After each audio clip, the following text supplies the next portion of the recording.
পুরো পৃথিবী জুড়ে বাজছে তৃতীয় বিশ্বযুদ্ধের দামামা। একদিকে হামাস, হুতি, হিজবুল্লাহ ও ইরান, অন্যদিকে ইসরায়েল, আমেরিকা ও তার পশ্চিমা মিত্ররা। পুরোদমে বাজছে তৃতীয় বিশ্বযুদ্ধের দামামা। একের পর এক ভয়ঙ্কর অস্ত্রশস্ত্র বের করছে ইরান, যে কোনো সময় ইসরায়েলে চালাবে ভয়ঙ্কর হামলা। তবে ইসরায়েলও যেন ছেড়ে দেওয়ার পাত্র নয়, তারাও প্রস্তুত বলে জানিয়ে দিয়েছে আয়াতুল্লাহ উজামা খামেনিকে। এদিকে 2023 সালের 7 অক্টোবর হামলা শুরু হওয়ার পর থেকেই ফিলিস্তিনিদের পক্ষে দাঁড়িয়েছে ইয়েমেনের হুতি বাহিনী। এবার আরও বেশি ভয়ঙ্কর হামলা শুরু করেছে তারা। ইসরায়েলের বিমানবাহী রণতরী সহ যে কোনো ধরনের জাহাজে হামলা চালিয়ে লোহিত সাগরে ঘোল খাওয়াচ্ছে হুতি বাহিনী। আর এরই মধ্যেই আমাদের হাতে এসে পৌঁছেছে গুরুত্বপূর্ণ আন্তর্জাতিক সংবাদ। শুরুতেই জানিয়ে দিব এই সংবাদগুলোর শিরোনাম, এরপরেই থাকবে বিস্তারিত। ইরান শীঘ্রই উন্নত মানের ড্রোন ও কয়েকটি ক্ষেপণাস্ত্র শহর উন্মোচন করবে বলে আইআরজিসি প্রধানের ঘোষণা।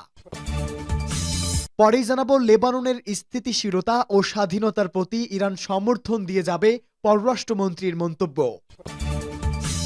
জানাবো ইয়েমেনে হামলার পর হুতি নেতাদের স্বীকার করার হুমকি ইসরায়েলের। এরপরেই জানিয়ে দিব লোহিত সাগরে হুতিদের হামলায় পিছু হটল মার্কিন যুদ্ধজাহাজ। এবং সর্বশেষ জানিয়ে দিব যুদ্ধ শেষ করতে রাজি হলেন নেতানিয়াহু। এতক্ষণ শুনছিলেন সংবাদ শিরোনাম, এবারে বিস্তারিত। তবে তার আগে প্রতিদিনের আপডেট আন্তর্জাতিক সংবাদ সবার আগে পেতে ভিডিওটিতে একটি লাইক দিয়ে চ্যানেলটি সাবস্ক্রাইব করার অনুরোধ রইল। ইরান শীঘ্রই উন্নত মানের ড্রোন ও কয়েকটি ক্ষেপণাস্ত্র শহর উন্মোচন করবে, আইআরজিসি প্রধানের ঘোষণা। ইরানের ইসলামী বিপ্লবী গার্ড বাহিনী বা আইআরজিসির প্রধান মেজর জেনারেল হোসাইন সালামি ঘোষণা করেছেন যে শীঘ্রই আরও উন্নত প্রযুক্তির ড্রোন এবং কয়েকটি ক্ষেপণাস্ত্রের শহর উন্মোচন করা হবে। দক্ষিণ পশ্চিমাঞ্চলীয় আবাদান শহরে এক অনুষ্ঠানে দেওয়া বক্তৃতায় তিনি একথা বলেন। জেনারেল সালামি বলেন, শীঘ্রই নতুন ক্ষেপণাস্ত্র শহর ও ড্রোন উন্মোচন করা হবে এবং আপনারা ইরানের লুকোনো শক্তির মহিমা ও এর গভীরতার সাক্ষী হবেন। আইআরজিসির প্রধান কমান্ডার বলেন, ইসলামী প্রজাতন্ত্র ইরান কোনোভাবেই পর্যাপ্ত সামরিক সরঞ্জাম সরবরাহ করতে ব্যর্থ হয়নি। তিনি আরও বলেন, ইরান এত উন্নত ক্ষেপণাস্ত্র, জাহাজ, ড্রোন এবং অন্যান্য সামরিক সরঞ্জাম তৈরি করছে যে কখনো কখনো এসব সরঞ্জাম সংরক্ষণের ক্ষমতা খুঁজে পেতে ব্যর্থ হয়। মেজর জেনারেল হোসাইন সালামি বলেন, ইরান হচ্ছে একমাত্র দেশ যে কিনা শত্রুর বিরুদ্ধে সামরিক অভিযান চালালে তার জাতীয় মুদ্রা শক্তিশালী হয় এবং দেশের জনগণ মধ্যরাতে রাস্তায় নেমে সেই সামরিক অভিযানে আনন্দ উল্লাস করে। আইআরজিসির কমান্ডার ঘোষণা করেন, সারা বিশ্বের জানা উচিত যে আমাদের প্রতিরোধ ক্ষমতা আমাদের নিজস্ব সীমান্তের মধ্যে যা আছে তার উপর নির্ভর করতে পারে। আমরা যে সংকল্প, সিদ্ধান্ত, ক্ষমতা এবং পদক্ষেপের উপর নির্ভর করি তা সম্পূর্ণরূপে ইরানের অভ্যন্তরীণ শক্তি। লেবাননের স্থিতিশীলতা ও স্বাধীনতার প্রতি সমর্থন দিয়ে যাবে ইরান। ইরানের পররাষ্ট্রমন্ত্রী সৈয়দ আব্বাস আরাকচি বলেছেন, লেবাননের স্থিতিশীলতা, নিরাপত্তা ও স্বাধীনতার প্রতি তার দেশ পূর্ণ সমর্থন রয়েছে। প্রায় 2 বছরের রাজনৈতিক অচল অবস্থা কাটিয়ে লেবাননের সংসদ দেশটির জন্য একজন প্রেসিডেন্ট নির্বাচন করার পর আরাকচি তার দেশের এই অবস্থান ঘোষণা করলেন। তিনি নিজের অফিসিয়াল এক্স পেজে দেওয়া এক পোস্টে লেবাননের নবনির্বাচিত প্রেসিডেন্ট জোসেফ আউনের প্রতি অভিনন্দন ও জানিয়েছেন। আরবি ভাষায় লেখা ওই পোস্টে বলা হয়েছে, ইরান একটি স্থিতিশীল, নিরাপদ ও স্বাধীন লেবাননের প্রতি সমর্থন জানায়, যেখানে দেশটির প্রতিটি নাগরিক শান্তিতে বসবাস করতে পারবে এবং কোনো বিদেশি দখলদারিত্ব, হস্তক্ষেপ কিংবা হুমকি থাকবে না। ইরানের পররাষ্ট্রমন্ত্রীর পোস্টে আরও বলা হয়েছে, লেবাননে যে সরকার দেশটির জনগণের আশা আকাঙ্ক্ষা বাস্তবায়ন করবে, তাদের কল্যাণ নিশ্চিত করবে এবং দেশটির স্বাধীনতা, সার্বভৌমত্ব ও ভৌগোলিক অখণ্ডতা রক্ষা করবে, সেই সরকারের প্রতি অতীতের মতো সব রকম সহযোগিতা দিয়ে যাবে তেহরান। এর আগে বৃহস্পতিবার লেবাননের পার্লামেন্ট 2 বছরের রাজনৈতিক অচল অবস্থার অবসান ঘটিয়ে দেশটির সেনাপ্রধান জোসেফ আউনকে নতুন প্রেসিডেন্ট হিসাবে নির্বাচিত করেছে। ইয়েমেনে হামলার পর হুতি নেতাদের স্বীকার করার হুমকি ইসরায়েলের। ক্ষেপণাস্ত্র ও ড্রোন হামলার জবাবে ইয়েমেনে হুতি বিদ্রোহীদের লক্ষ্যবস্তুতে হামলা চালিয়েছে ইসরায়েল, যার মধ্যে একটি বিদ্যুৎ কেন্দ্র এবং উপকূলীয় বন্দরও রয়েছে। ইসরায়েল হুঁশিয়ারি দিয়েছে তারা এই গোষ্ঠীর নেতাদের খুঁজে বের করে শিকারে পরিণত করবে। ইসরায়েলি সেনাবাহিনী এক বিবৃতিতে জানিয়েছে, কিছুক্ষণ আগে পশ্চিম উপকূল এবং অভ্যন্তরীণ ইয়েমেনে হুতি সরকারের সামরিক লক্ষ্যবস্তুতে যুদ্ধবিমান হামলা চালানো হয়েছে। ইসরায়েলের হুতিদের ক্ষেপণাস্ত্র ও ড্রোন হামলার প্রতিশোধ হিসাবে এই হামলা চালানো হয়েছে বলে জানিয়েছে তারা। বিবৃতিতে বলা হয়েছে, লক্ষ্যবস্তুতে হিজাজ বিদ্যুৎ কেন্দ্রের সামরিক অবকাঠামো সাইটগুলি অন্তর্ভুক্ত ছিল, যা হুতিদের জন্য শক্তির কেন্দ্রীয় উৎস হিসাবে কাজ করে। এটি জানিয়েছে যে তারা হোদেইদা ও রাস ঈসা বন্দরে সামরিক অবকাঠামোতেও হামলা চালিয়েছে।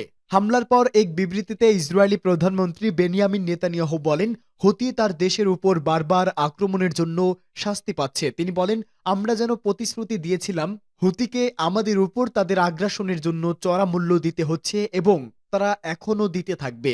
ইসরায়েলি প্রতিরক্ষা মন্ত্রী ইসরায়েল কাটজ বলেন, ইসরায়েল হুতি সন্ত্রাসী সংগঠনের নেতাদের খুঁজে বের করবে। হোদেইদা বন্দর অচল হয়ে পড়েছে এবং রাস ঈসা বন্দর আগুনে পুড়ে গেছে, কারো জন্য কোনো দায় মুক্তি থাকবে না। সানা নিয়ন্ত্রণকারী হুতি 2023 সালের 7 অক্টোবর যুদ্ধ শুরু হওয়ার পর থেকে ইসরায়েলের দিকে ক্ষেপণাস্ত্র এবং ড্রোন নিক্ষেপ করেছে। তারা এই হামলাগুলোকে গাজার জনগণের সাথে সংহতি পদক্ষেপ হিসেবে বর্ণনা করে। ইসরায়েলি সেনাবাহিনী জানিয়েছে, গাজা যুদ্ধ শুরু হওয়ার পর থেকে হুতি ইসরায়েলের দিকে প্রায় 400টি ভূমি থেকে নিক্ষেপযোগ্য ক্ষেপণাস্ত্র নিক্ষেপ করেছে, যার বেশিরভাগই প্রতিহত করা হয়েছে। এই সময় ইসরায়েলে প্রায় 320টি ড্রোন হামলার চেষ্টা করেছে হুতি, যার মধ্যে 100টিরও বেশি ইসরায়েলি বিমান প্রতিরক্ষা ব্যবস্থা প্রতিহত করার দাবি করেছে তেল আবিব। লোহিত সাগরে হুতিদের হামলায় পিছু হটল মার্কিন যুদ্ধজাহাজ। ইয়েমেনের হুতিরা দাবি করেছে যে তারা গেল 24 ঘন্টায় লোহিত সাগরে যুদ্ধ বিমানবাহী জাহাজ হ্যারি এস ট্রুম্যান নামের একটি জাহাজে ক্রুজ ক্ষেপণাস্ত্র ও ড্রোন হামলা চালিয়েছে। ব্রিটিশ বার্তা সংস্থা রয়টার্স বলেছে, ইয়েমেনের সশস্ত্র বাহিনীর মুখপাত্র ব্রিগেডিয়ার জেনারেল ইয়াহিয়া সারি এমন দাবি করেছেন। বার্তা সংস্থাটি বলেছে, ইয়াহিয়া সারি জানান, এই জাহাজটি থেকে হুতিদের লক্ষ্য করে হামলা চালানোর প্রস্তুতি নিচ্ছিল যুক্তরাষ্ট্র। তবে তাদের যোদ্ধাদের হামলায় যুদ্ধজাহাজ নিয়ে পিছু হটতে বাধ্য হয় মার্কিন বাহিনী। এছাড়াও ইসরায়েলের বাণিজ্যিক শহর তেল আবিবেও 3টি ড্রোন হামলা চালানো হয়েছে বলে দাবি করেন ইরান সমর্থিত সশস্ত্র গোষ্ঠীটি। 2023 সালের নভেম্বর থেকে ফিলিস্তিনি স্বাধীনতাকামী সংগঠন হামাসের প্রতি সমর্থন জানিয়ে লোহিত সাগর ও ইডেন উপসাগরে ইসরায়েলগামী ও তাদের সংশ্লিষ্ট জাহাজে হামলা চালিয়ে আসছে হুতিরা। এদিকে ইয়েমেনের রাজধানী সানা সহ দেশটির পশ্চিম উপকূলে বিমান হামলা চালিয়েছে ইসরায়েল। এই হামলায় দেশটির কেন্দ্রীয় বিদ্যুৎ কেন্দ্র সহ বেশ কয়েকটি গুরুত্বপূর্ণ স্থাপনা ক্ষতিগ্রস্ত হয়। আল জাজিরা জানায়, রাজধানী সানা ছাড়াও ইয়েমেনের গুরুত্বপূর্ণ বন্দর নগরী হোদেইদাতে অন্তত 6বার বিমান হামলা চালানো হয়। এছাড়া বেশ কয়েকটি সামরিক স্থাপনা লক্ষ্য করেও চালানো হয় হামলা। ইসরায়েলের প্রধানমন্ত্রী বেনিয়ামিন নেতানিয়াহু বলেছেন, ইসরায়েলের বিরুদ্ধে হামলার দায়ে হুতিরা চড়া মূল্য দিচ্ছে এবং সামনেও তাদেরকে মূল্য দিতে হবে। তাদের বিরুদ্ধে ইসরায়েলি অভিযান অব্যাহত থাকবে। যুদ্ধ শেষ করতে রাজি হলেন নেতানিয়াহু। যুদ্ধবিরতি ও বন্দি বিনিময় চুক্তির প্রথম ধাপ বাস্তবায়ন হয়ে গেলে চলমান সহিংসতা বন্ধ করতে রাজি হয়েছেন ইসরায়েলি প্রধানমন্ত্রী বেনিয়ামিন নেতানিয়াহু। ফিলিস্তিনি প্রতিরোধ আন্দোলন হামাসের কয়েকটি সূত্র আল আরাবিয়াকে এই তথ্য নিশ্চিত করেছে। আল আরাবিয়ার প্রতিবেদনে বলা হয়েছে, নেতানিয়াহুর অবস্থানে স্পষ্ট পরিবর্তন এসেছে। এতে বোঝা যাচ্ছে যে চুক্তির প্রথম ধাপ সম্পন্ন হলে যুদ্ধ সমাপ্তির প্রতিক্রিয়া শুরু হবে। কিছুদিন আগে লেবানিজ ভিত্তিক গণমাধ্যম KAN নিউজ এক প্রতিবেদনে জানিয়েছিল যে কাতার ইসরায়েলকে একটি ইতিবাচক বার্তা পাঠিয়েছে। সেখানে তারা জানিয়েছে, একটি যুদ্ধবিরতি ও বন্দি বিনিময় চুক্তির বিষয়ে আলোচনা করতে প্রস্তুত রয়েছে হামাস। KAN এর ওই প্রতিবেদনের পর আল আরাবিয়া এই প্রতিবেদনটি প্রকাশ করেছে। হামাসের একটি সূত্র KAN কে আরো বলেছিল যে যুদ্ধবিরতি কেন্দ্রিক আলোচনা শুরু করার জন্য বিতর্কিত কিছুর বিষয়ে এড়িয়ে মূল আলোচনা শুরু করা হবে। ওইসব বিষয়ে পরবর্তী পর্যায়ে আলোচনা হবে। এমন অন্যতম বিষয় হলো মিশরীয় সীমান্ত বরাবর অবস্থিত ফিলাডেলফিয়া করিডর থেকে ইসরায়েলি সেনাদের অপসারণ করা হবে।